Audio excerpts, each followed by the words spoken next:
Shalom Genafes, kembali lagi kita untuk beribadah kepada Tuhan. Kita siapkan hati kita untuk memuji dan menyembahnya. Sebelum memulai ibadah kita nunduk kepala, kita berdoa kepadanya. Tuhan Yesus, terima kasih atas berkat-Mu pada sore hari ini. Kami kembali lagi untuk mengucap syukur kepada Engkau, kiranya Engkau berkatilah ibadah kami ini. Biarlah ibadah kami ini bisa berkenan kepada Engkau Tuhan. Kami serahkan ibadah kami ini dari awal, pertengahan hingga pada akhirnya. Dalam nama Tuhan Kristus kami telah berdoa. Haleluya. Amin.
Shalom, intalah kita akan memuji dan kita akan memuji. Kita akan satu ujian bersorak-sorai.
Bentar lagi kita akan mendengarkan kebenaran firman Tuhan. Kita siapkan hati kita. Kita akan satu pujian firman Tuhan, ku dengar.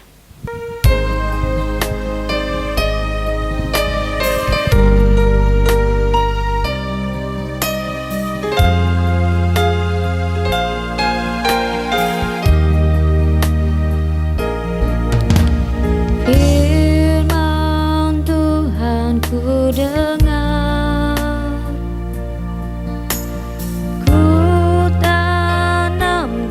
Hatiku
lebih baik. Terima kasih atas berkat-Mu pada sore ini. Pada saat ini kami akan siap untuk mendengarkan kebenaran firman-Mu. Kiranya Engkau berkatilah kami, kiranya Engkau urapilah kami ya Tuhan. Dalam nama Tuhan Kristus kami siap untuk mendengarkan kebenaran firman Tuhan. Haleluya. Amin. Shalom Genapers, apa kabar kalian sampai hari ini? Kakak berharap kalian tetap dalam kondisi baik-baik saja dan tetap disertai Tuhan. Pada kesempatan sore hari ini kakak dikasih kesempatan untuk menyampaikan renungan firman Tuhan di ibadah genap kali ini. Pada satu kali kakak pernah pagi-pagi naik sepeda untuk olahraga gitu. Jadi di tengah perjalanan kakak perhatikan beberapa pohon, lebih tepatnya beberapa pohon mangga. Ada beberapa pohon mangga yang kakak perhatikan tumbuh berada jauh dari aliran sungai. Dan kondisi tumbuhnya pun kakak perhatikan bisa dibilang tidak baik gitu loh, karena daunnya agak sedikit layu dan kurang segar kelihatannya. Namun kakak perhatikan juga beberapa pohon mangga yang tumbuh tepat di tepi aliran sungai, yaitu dia tumbuh dengan baik, kondisi daunnya kelihatan segar dan buah yang dihasilkan pun kakak perhatikan cukup bagus gitu. Jadi dalam hati kakak berkata, benarlah firman Tuhan yang bahwa pohon yang tumbuh di tepi aliran air itu akan menghasilkan buah pada musimnya dan tidak layu daunnya gitu. Lebih tepatnya firman Tuhannya dalam Mazmur pasal yang pertama ayat yang ketiga. Katakan di sana bahwa ia adalah seperti pohon yang tumbuh di tepi aliran air yang menghasilkan buah pada musimnya dan tidak layu daunnya. Jadi kakak berpikir, oh iya ya, firman Tuhan ini patut untuk dipelajari gitu loh, untuk diingat kembali. Lalu di samping itu kakak juga berpikir bahwa dan teringat satu peristiwa yang sama tentang pohon. Masih berbicara ini tentang pohon, yaitu di dalam kitab Matius kita mengingat satu peristiwa bahwa di sana Yesus pernah mengutuk sebuah pohon. Ada yang tahu pohon apa? Yap. Kalau kamu jawab pohon ara itu betul sekali, tapi kalau jawab pohon anggur masih kurang tepat. Pohon ara lebih tepatnya kita baca mungkin di dalam Matius pasal yang ke 21. Matius pasal yang ke-21 kakak akan baca untuk kita. Katakan gini. Pada pagi-pagi hari dalam perjalanannya kembali ke kota, Yesus merasa lapar. Dekat jalan itu ia melihat pohon ara lalu pergi ke situ, tetapi ia tidak mendapat apa-apa pada pohon itu selain daun-daun. Katanya kepada pohon itu, engkau tidak akan berbuah lagi selama-lamanya, dan seketika itu juga keringlah pohon ara itu. Kita lihat bahwa waktu Yesus melintas dari kota itu, dilihat bahwa pohon ara ini enggak berbuah gitu. Dan ternyata yang paling mengejutkan adalah bahwa pohon ara yang enggak berbuah tadi dikutuk sama Yesus. Dikutuk dan kering, dan pohon itu langsung kering. Kalau kita baca di kitab yang lain, kita Markus lebih tepatnya. Markus, kita baca kondisi atau musim pada waktu pohon itu tumbuh. Yesus mengutuk pohon ara, itu Markus pasal yang ke-11 ayat yang ke-12. Dikatakan demikian. Keesokan harinya sesudah Yesus dan ke-12 muridnya meninggalkan Betania, Yesus merasa lapar. Dan dari jauh ia melihat pohon ara yang sudah berdaun. Ia mendekatinya untuk melihat-lihat kalau ia mendapat apa-apa pada pohon itu. Tetapi waktu ia tiba di situ, ia tidak mendapati apa-apa selain daun-daun saja. Sebab memang bukan musim buah ara. Maka katanya kepada pohon itu, jangan lagi seorang pun makan buahmu selama-lamanya. Dan murid-muridnya pun mendengarnya. Kalau kita baca dengan sama, kalau kita perhatikan, wajar dong kalau pohon ara itu enggak berbuah karena memang bukan musimnya. Kalau bukan musimnya, mau gimana kita mau dapati buah? Kan wajar, harusnya loh, itu wajar karena kita dapati pohon aranya memang enggak harusnya berbuah pada musim itu.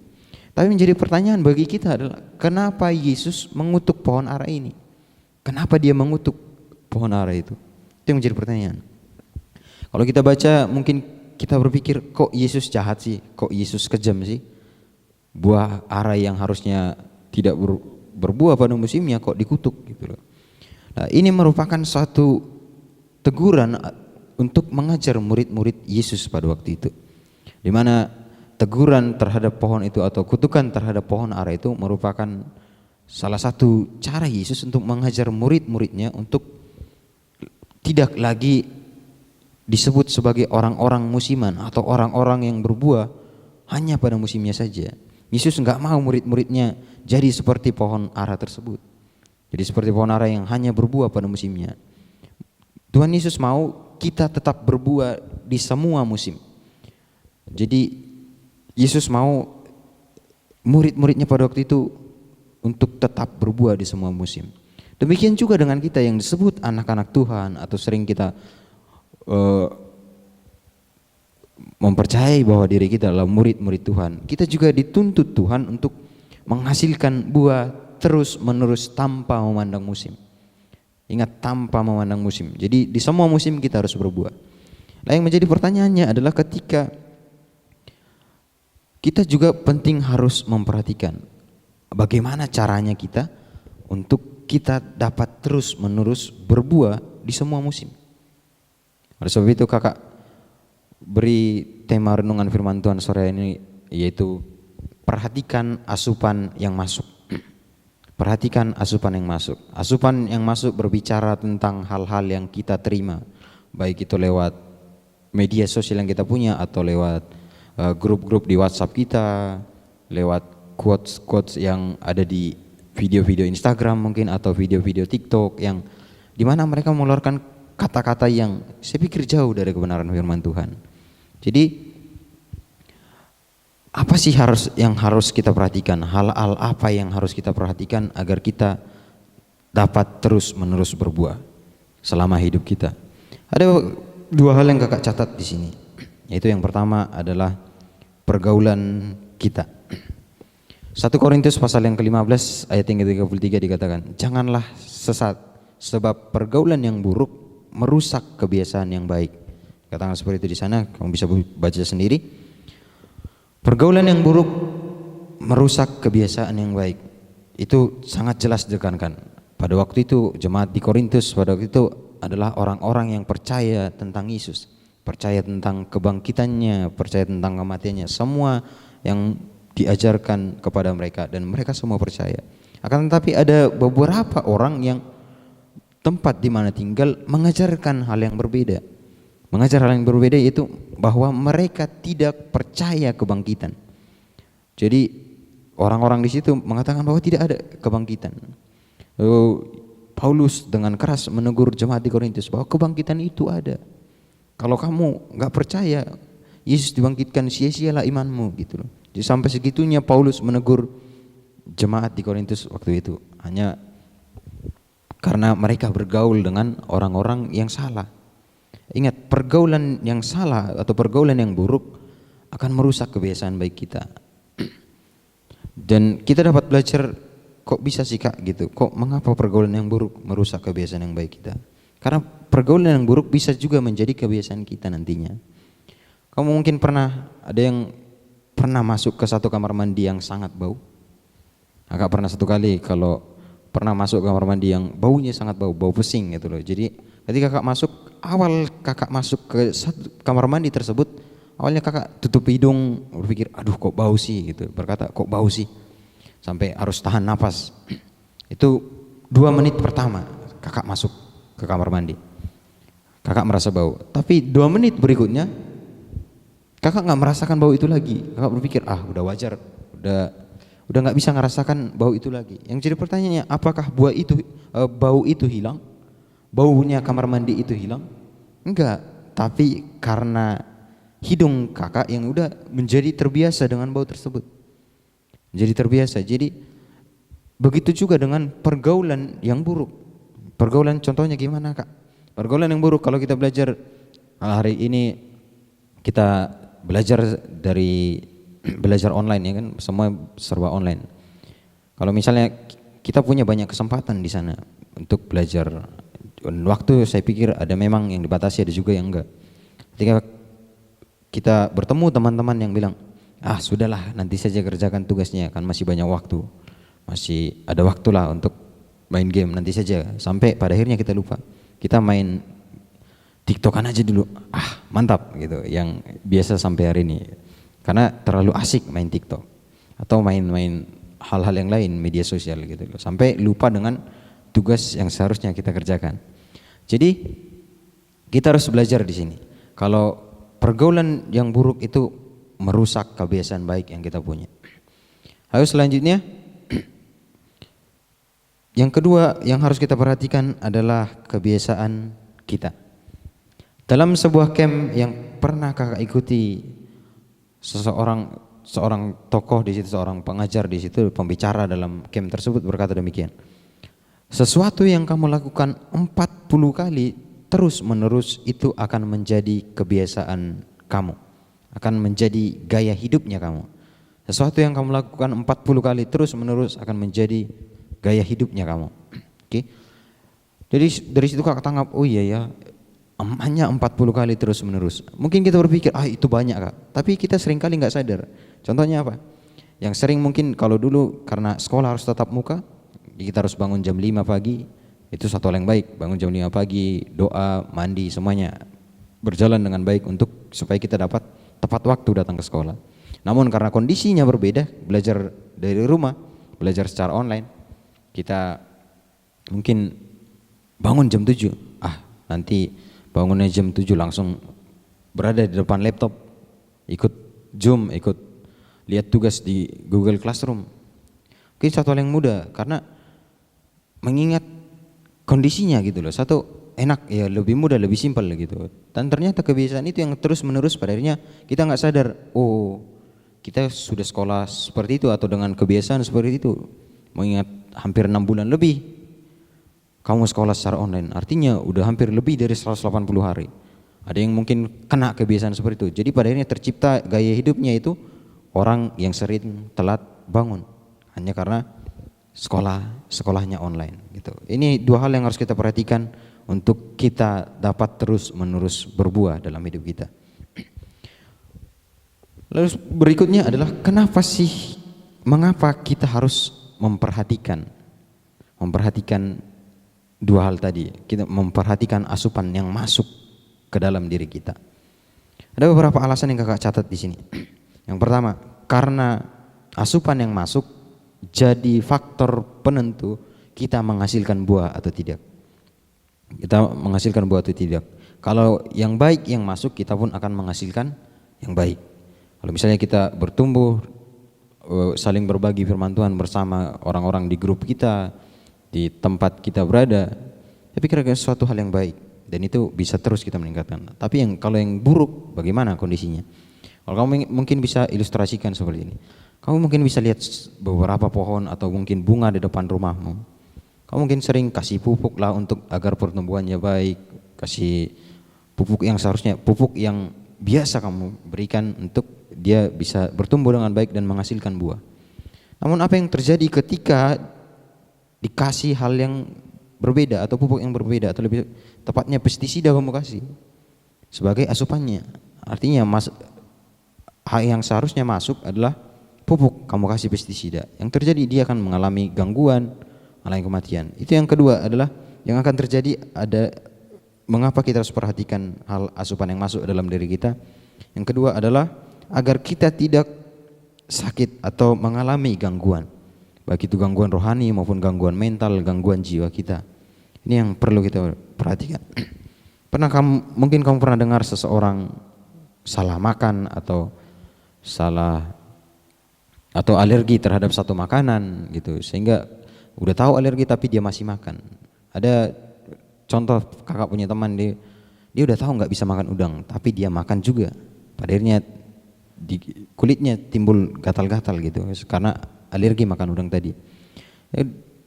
Udah tahu nggak bisa makan udang tapi dimakan gitu loh. Ini yang sering kali terjadi. Kita pun akan mengalami gangguan kalau asupan yang kita terima berbeda dengan yang seharusnya yang kita terima. Yang ketiga adalah agar kita tidak mengalami kematian. Kalau kamu mungkin kasih pohon tadi pupuk yang berbeda dari seharusnya, dia akan mengalami gangguan. Atau kamu kasih pestisida kan, itu akan mengalami kematian secara perlahan. Tahap terakhirnya adalah kematian. Mungkin kamu sering berkata, kok saya berdoa tapi rasanya hampa ya, kok saya sering dengar firman Tuhan tapi rasanya kayak Tuhan jauh dari saya gitu. Atau saya menyanyi, kok saya nggak bisa sungguh-sungguh merasakan hadirat Tuhan ya. Ini yang kalau sudah berada di tahap ini, artinya sudah mengalami kematian, akan susah. Ini yang menjadi alasan mengapa kita perlu memperhatikan asupan yang masuk ke dalam diri kita. Oke, sebagai kesimpulannya, sebagai ayat terakhir kakak akan baca untuk kita semua, ada 2 bagian ayat. Itu dalam Lukas pasal yang ke-11 ayat yang ke-35 dikatakan demikian. Karena itu perhatikanlah supaya terang yang ada padamu jangan menjadi kegelapan.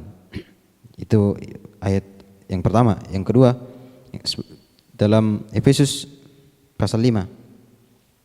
Dalam Efesus pasal yang kelima,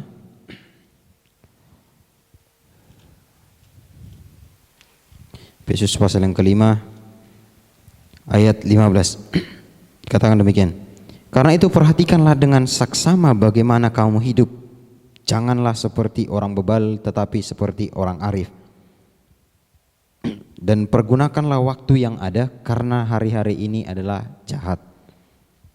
Sebab itu janganlah kamu bodoh tetapi usahakanlah supaya kamu mengerti kehendak Tuhan. Untuk kita dapat terus-menerus berbuah dalam hidup kita, kita harus memperhatikan asupan yang masuk ke dalam diri kita. Terutama perhatikan pergaulan, perhatikan kebiasaan kita. Ini 2 hal ini harus kita jaga. Usahakan supaya tetap kita hidup boleh mengerti kehendak Tuhan. Demikian firman Tuhan yang boleh kakak sampaikan pada sore hari ini. Tuhan memberkati kita semua dimanapun kita berada. Mari kita berdoa. Bapa di surga, kami bersyukur untuk kebenaran firman Tuhan yang boleh kami dengar. Untuk Tuhan boleh mengingatkan kami kembali, untuk kami memperhatikan setiap asupan yang masuk ke dalam diri kami ya Bapa. Ya Roh Kudus memampukan semua kami yang masih muda ini untuk memperhatikan cara hidupnya kami, memperhatikan pergaulan kami, memperhatikan kebiasaan kami ya Bapa. Kami masih butuh banyak pelajaran, masih butuh banyak pengalaman dari Tuhan. Biarlah kiranya Tuhan yang memampukan kami yang masih muda ini ya Tuhan. Terima kasih Bapa yang baik, dan pada kesempatan malam hari ini kami berdoa dan mengucap syukur untuk setiap kebenaran firman Tuhan yang kami dengar. Terima kasih Bapa, segala pujian, hormat dan kemuliaan kami kembalikan di dalam nama Tuhan Yesus, Tuhan dan Juru Selamat kami. Kami berdoa, haleluya, amin.